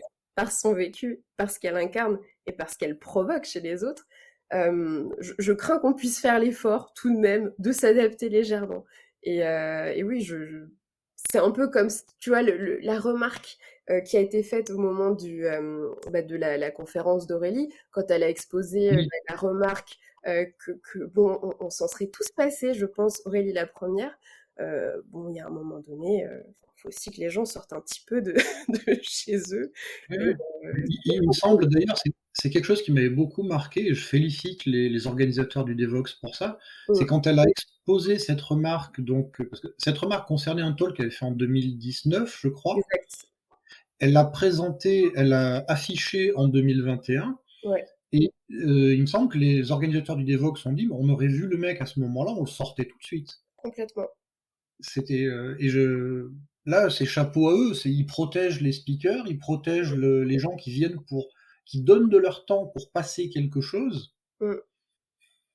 et oui, effectivement, cette personne avait rien à foutre là, Non, mais clairement. clairement pas. Et puis en plus, c'est contraire aux règles je sais plus comment ça s'appelle, mais enfin bref, il y a des conditions pour être à des Vox, que tu fasses partie du public ou que tu sois conférencier ou conférencière. Donc à un moment donné, si tu respectes pas les gens qui font juste ben voilà, de la communication sur quelque chose qui leur tient à cœur et qui en plus fait grandir la communauté, enfin quand même, enfin je veux dire, on est là aussi pour un partage quoi. Si de base tu un peu contraire à cette idée, ben ouais, moi je trouve que c'est très bien. Il faut laisser la force de narration aux personnes qui font l'effort de raconter quelque chose, qui prennent de leur temps pour véhiculer un message. Et oui, si l'organisation de Devox se montre aussi intransigeante, c'est aussi très rassurant pour d'autres personnes, tu vois, comme moi, hein, Je suis une Mmh. femme racisée, même si j'ai plusieurs filtres variables qui font que ça se voit plus ou moins. Mais enfin bref, je suis une personne LGBT, je suis une femme, je suis une femme cisgenre. Bref, j'ai plein de filtres qui s'appliquent à moi qui font que quand j'ai vu Aurélie, je me suis pas posé 20 000 fois la question. Et d'ailleurs, quand j'ai vu Julien aussi, Topsu, euh, il y a eu cette confrontation là, tu vois, où je me suis dit, ça y est, c'est bon, en vrai, je peux le faire. Je suis légitime à le faire Mmh. dans le sens où je n'ai pas de crainte à avoir à me présenter là-dedans et je peux donc faire ma transmission de narration sur les femmes dans la tech. C'est important. Il faut des rôles Bah modèles. oui, exactement. Écoute, maintenant, je regrette une seule chose, c'est de pas être au Devox. Mais on se verra ailleurs, t'inquiète pas. Oui, On verra oui, tous nos replays. On sera tous là oui, il y a pas de toutes problème. les Je autres. regarderai le replay, ça c'est clair. Mais oui, oui, effectivement, je regarderai plus tard. Mais oui, non mais attends, des Vox, on a toute une vie pour y participer. Tu pourras y reparticiper l'année Oh, oui. Oh, bah, je suis pas déçu de pas y être, pour moi. C'est juste les sujets qui sont présentés sont intéressants et prochaine. après moi, je débute. Je verrai, On commence tous quelque part. Moi, c'est la première qu'on exactement. fait, donc tu vois, en Oui, dépit oui. de la Ma cohorte. 1re chance m'a été donnée par Fanny Ouais, pour le TEDx. mais La 1re gros truc en public que je vais faire, ça va être le TEDx et ça va être, j'angoisse, mais je le ferai c'est normal. et Non, sur un sujet très personnel également, donc bah oui. on verra, on verra. Mais ça va le faire. Prends la force de ton storytelling, ça va y aller. Oui, oh, Bon, oui, YOLO, YOLO comme on dit. c'est exactement ça. Mais c'est important, il faut garder ce truc-là un peu épicurien dans sa tête. Et puis en général, après, de toute façon, une fois qu'on est sur le plongeoir, on n'a pas d'autre choix que sauter. Donc vas-y. C'est ça, c'est ça, voilà. C'est haut, tant pis, il y a de l'eau, alors c'est bon, j'ai chaud, il y a de l'eau en bas, allez je saute, ça au moins ça ira mieux. Exactement. Au pire, on te sauvera, hein. Oui, On sera voilà. là. Non, J'essaierai de pas me noyer, c'est tout. on te sauvera, t'inquiète pas. Il y a pas de problème. OK, bah, je pense qu'on va s'arrêter là parce que sinon les gens vont s'endormir en nous écoutant. Ça Ouais, fait un peu plus d'1 heure et demie qu'on discute quand même. c'est clair, j'ai même pas vu le temps passer, c'est incroyable. Moi non plus, j'ai juste en regardant sur le petit chrono, je fais: «Oh, 1 heure et demie». Donc bah, écoute, je te remercie beaucoup d'avoir partagé tout ça avec nous. On était partis sur du graphisme, mais on a parlé de plein d'autres choses. Mais Complètement. personnellement, j'ai trouvé ça très intéressant et instructif. Bah écoute, je Donc suis. j'espère que ça sera aussi le cas pour les personnes qui vont écouter. Bah moi aussi. Je te remercie. Je mettrai ton identifiant, Twitter dans le résumé de l'épisode. Comme ça, si des personnes veulent te faire des retours, tu auras les communications directes. Avec grand plaisir. Je te souhaite une bonne journée. À Bah merci, bientôt. toi aussi, à très vite.